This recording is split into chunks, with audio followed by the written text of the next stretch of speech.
உலகம் முழுவதும் உள்ள சன்லை தொலைக்காட்சி நேயர்களே, உங்கள் அனைவருக்கும் வணக்கம். இது நாட்டு மருத்துவம், நலம் தரும் மருத்துவம். எல்லோருக்கும் ஏற்ற பக்க விளைவுகள் இல்லாத பாதுகாப்பான பணச்செலவுகள் இல்லாத மருத்துவம். எளிய மருத்துவ குறிப்புகளை இந்த நிகழ்ச்சியிலே நாம் ஒவ்வொன்றாக பார்த்து பழகி பயன்பெற்று வருகின்றோம். இன்று சிலவற்றை நாம் தெரிந்து கொள்வோம். நாம் பூஜைக்கு பயன்படுத்துகின்ற பூங்கற்பூரம், இந்த கற்பூரம் அதனோடு மிளகு, சந்தனம் மூன்றையும் ஒரு சேர இழைத்து விழுதாக்கி, கற்பூரம், மஞ்சள், சந்தனம் இவை மூன்றையும் விழுதாக்கி மேலே தடவி வருவதனாலே அது ஒரு anti bacterial, anti fungal, anti microbial என்கின்ற மருத்துவ குணத்தை பெற்று சொறி, சிரங்கு, நமைச்சல் இவற்றை போக்கக்கூடிய ஒரு புறமருந்தாக விளங்கும் என்பதை இங்கே சுட்டிக்காட்ட விரும்புகின்றேன்.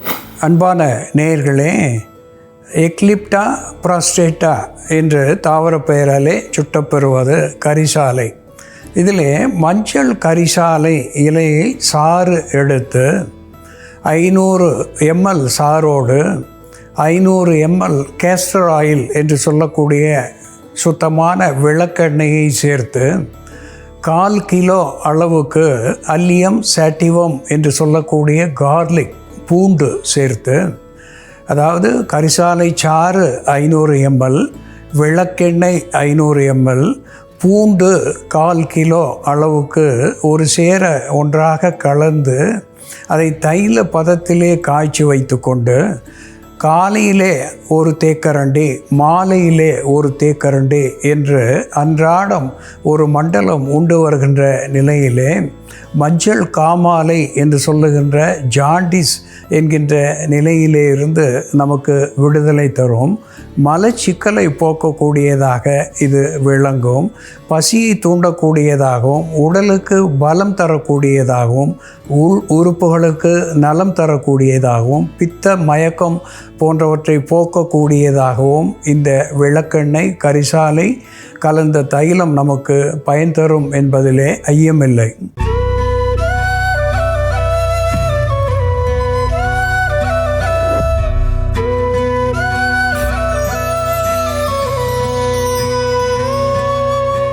அன்பான நேயர்களே, அமார்போபேலஸ் பைனிஃபோலியஸ், அமார்போபேலஸ் பைனிஃபோலியஸ் என்று தாவர பெயராலே சொல்லப்பெறுவது எலிபண்ட் யாம் என்று ஆங்கில பெயரை பெற்றிருக்கிறது.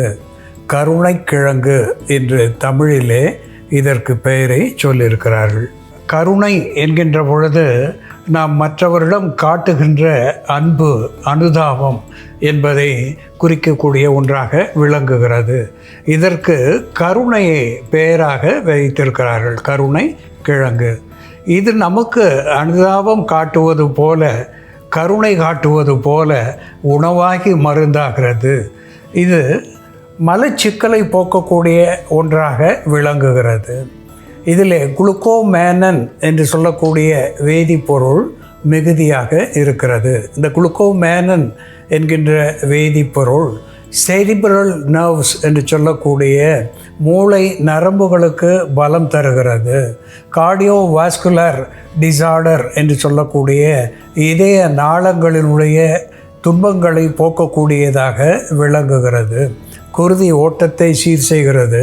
செரிமானத்தை இது தூண்டக்கூடிய ஒன்றாக இதனுடைய நார் சத்துவம் விளங்குகிறது. மலச்சிக்கல் இல்லாத ஒரு உடலை இது நமக்கு தக்க வைக்கக்கூடிய ஒன்றாக விளங்குகிறது.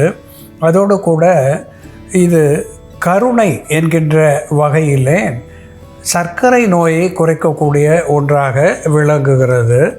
மேலும் ஆன்டி லிபிடமிக் என்கின்ற வகையிலே கொழுப்பு சத்துவத்தை கரைக்கக்கூடியதாக திகழ்கிறது. ஆன்டி ஏஜிங் என்கின்ற வகையிலே இதில் இருக்கின்ற சத்துக்கள் வயது முதிர்வை தடுக்கக்கூடிய ஒன்றாக, தோல் சுருக்கத்தை தடுக்கக்கூடிய ஒன்றாக விளங்குகிறது. குருதியை சீர் செய்கிறது, உடலுக்கு பலம் தருகிறது.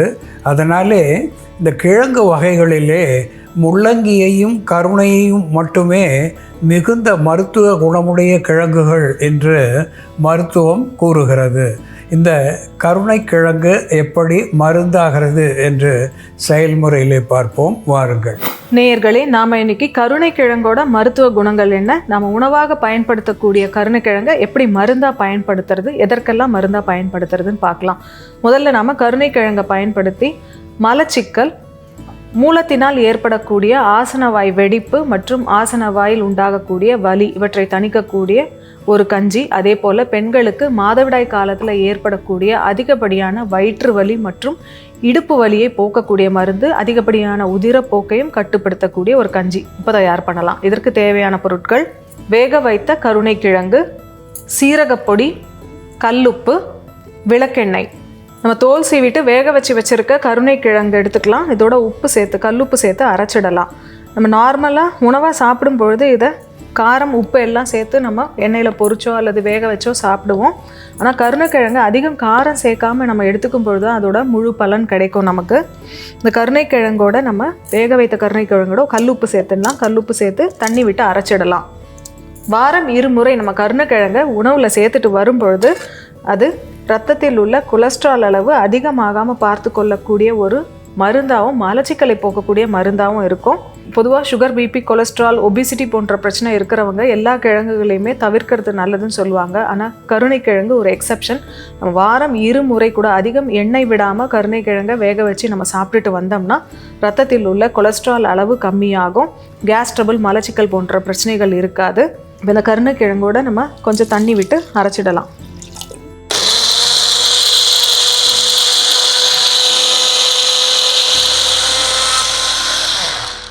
நம்ம இப்போ வேக வச்சு அரைச்சி வச்சுருக்க இந்த கருணைக்கிழங்கு எடுத்துக்கலாம். ஒரு அரை தேக்கரண்டி அளவு சீரகப்பொடி சேர்த்துக்கலாம். சீரகமும் பித்தத்தை தணிக்கக்கூடிய மருந்தாக இருக்கிறதுனால குமட்டல், வாந்தி போன்ற பிரச்சனைகள் இருந்ததுன்னா நம்ம சீரகம் சேர்த்து எடுத்துக்கலாம். டைஜஷனை ஸ்டிமுலேட் பண்ணும். இதோட நம்ம ஒரு 10 ml அளவுக்கு விளக்கெண்ணெய் மிக்ஸ் பண்ணிக்கணும். மிக்ஸ் பண்ணிவிட்டு இந்த கஞ்சியை நம்ம அப்படியே குடித்தோம்னா இது மலச்சிக்கலை போக்கக்கூடிய மருந்தாக இருக்கும். மூலம் உள்ளவர்கள் வாரம் 2 முறை இந்த கஞ்சி தயார் பண்ணி குடிச்சிட்டு வரும்பொழுது மூலத்தினால் உண்டாகக்கூடிய வலி கம்மியாகும்.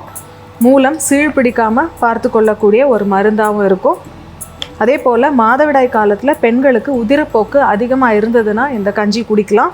அது மட்டும் இல்லாமல் இந்த கஞ்சி எடுக்கும்பொழுது மாதவிடாய் காலத்தில் ஏற்படக்கூடிய அதிகப்படியான வயிற்று வலி, இடுப்பு வலி போன்ற பிரச்சனைகள் இருக்காது. பெண்கள் மாதவிடாய் காலத்துக்கு முன் கருணைக்கிழங்கு நல்லா வேக வச்சுட்டு அதோட வெல்லம் சேர்த்து பிசைஞ்சு உருண்டைகளாக்கி ஓரிரு உருண்டைகள் சாப்பிட்டுட்டு வரும்பொழுது அவர்களுக்கு மாதவிடாய் காலத்தில் ஏற்படக்கூடிய உடல் சோர்வு இல்லாமல் இருக்கும். இந்த கஞ்சி இப்போது தயாராகிடுச்சு. வேக வைத்த கருணைக்கிழங்கு, கல்லுப்பு, விளக்கெண்ணெய் மற்றும் சீரகப்பொடி சேர்ந்த இந்த கஞ்சி மாதவிடாய் காலத்தில் பெண்கள் எடுத்துக்கும் பொழுது அவர்களுக்கு ஏற்படக்கூடிய அடிவயிற்று வலி, இடுப்பு வலி கம்மியாகும். அதே போல் இந்த கஞ்சியை மூலம் உள்ளவர்கள் தொடர்ந்து எடுத்துகிட்டு வரும்பொழுது மூலத்தில் ஏற்படக்கூடிய இரத்த கசிவு, சீர்கசிவு கண்ட்ரோலாக மூலத்தினால் உண்டாகக்கூடிய வலி குறையும். மலச்சிக்கலை போக்கக்கூடிய மருந்தாகவும் இது செயல்படும்.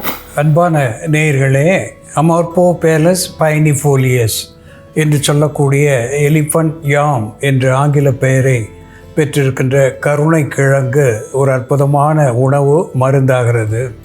இந்த கருணைக்கிழங்கை நாம் அடிக்கடி உணவாக பயன்படுத்துகின்ற பொழுது பைல்ஸ் என்று சொல்லக்கூடிய மூலங்கள், குருதி மூலம், ப்ரொட்ரூடிங் பைல்ஸ் என்று சொல்லக்கூடிய வெளி மூலம், த ஃபிஷர் என்று சொல்லக்கூடிய ஆசனவாய் வெடிப்பு, ஃபிஸ்டுலா என்று சொல்லக்கூடிய ஆசனவாயை சுற்றி ஏற்படுகின்ற கொப்புளம், அதன் மூலம் ஏற்படுகின்ற கசிவுகள், இவை அத்துணையும் போக்குகின்ற ஒரு உணவாக இந்த கருணைக்கிழங்கு விளங்குகிறது. இதில் இருக்கின்ற குளுக்கோமேனன் என்று சொல்லக்கூடிய வேதிப்பொருள் நரம்புகளுக்கு பலம் தருகிறது, இதய நாளங்களுக்கு பலம் தருகிறது.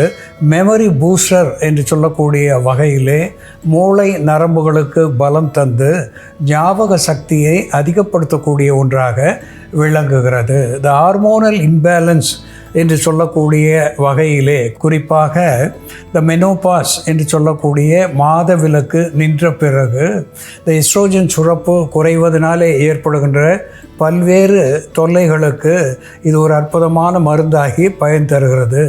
முதியவர்கள் இதை பயன்படுத்துகின்ற நிலையிலே இது உணவாகி மருந்தாகி சர்க்கரை நோயை தணிக்கக்கூடியதாக விளங்குகிறது. குருதி ஓட்டத்தை சீர் செய்கிறது. தோலுக்கு கொலாஜன் என்கின்ற சத்துவத்தை தந்து தோல் சுருக்கத்தை கொடுத்து ஆன்டி ஏஜிங் என்கின்ற வகையிலே இது வயது முதிர்வை தடுக்கக்கூடியதாக விளங்குகிறது. மலச்சிக்கலை போக்குகிறது. பல்வேறு மூலங்களை போக்கக்கூடியதாக இது விளங்குகிறது. அந்த வகையிலே இந்த கருணைக்கிழங்கு என்பது நம் மீது மிகவும் கருணை வைத்து நோய் வாராமல் பாதுகாக்கக்கூடிய ஒன்று என்பதிலே ஐயமில்லை. அன்பான நேயர்களே, கருணைக்கிழங்கு எப்படி மருந்தாகிறது என்று செயல்முறையிலே நாம் பார்த்து தெரிந்து கொண்டோம். இதுபோல வேறு ஒரு மருத்துவ குறிப்போடு நாம் மீண்டும் சந்திப்போம். நன்றி, வணக்கம்.